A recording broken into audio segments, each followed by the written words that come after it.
Il bruxismo è un digrignamento, quindi degli elementi dentali durante il sonno, avviene prevalentemente durante il sonno e che provoca un rumore stridulo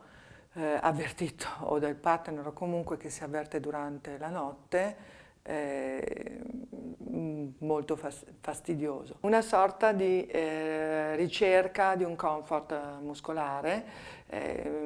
che porta la mandibola a un continuo movimento e questo causa poi un'usura degli elementi dentali, un'usura a livello proprio incisale dei denti e dello smalto. I sintomi, quelli che si osservano principalmente, sono appunto delle faccette di usura, cioè un abbassamento dei livelli occlusali. Abbastanza frequentemente si notano delle lesioni a livello interno delle guance, le mucose, la lingua, certe volte vengono pinzate in qualche modo all'interno della bocca e quindi morsicate. Altri sintomi correlati possono essere quelli muscolari che poi si ramificano a livello cervicale, quindi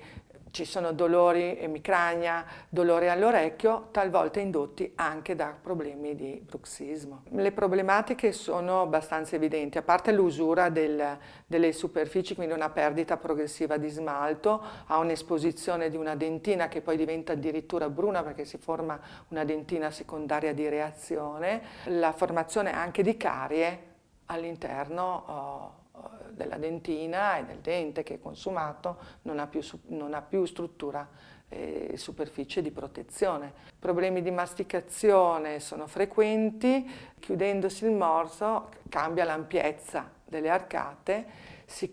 possono anche creare dei condizionamenti a livello dell'articolazione temporomandibolare che ne limita poi l'apertura della bocca nel tempo. Purtroppo non esiste una soluzione, sono tutti palliativi, semplici mascherine si chiamano bite o morbide o dure, l'odontoiatra che poi deciderà da farsi fa una diagnosi, prende delle impronte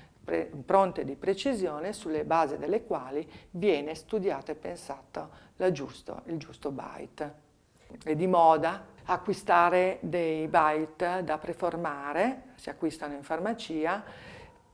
potrebbe essere una soluzione temporanea, ma non è consigliabile perché tutto ciò che si interpone tra le due arcate dentarie influisce sull'articolazione temporomandibolare. Queste mascherine che vengono preformate col calore talvolta vengono anche erroneamente formate, quindi in modo sbagliato, e creano delle altezze o delle dimensioni che poi vanno a influire sull'articolazione.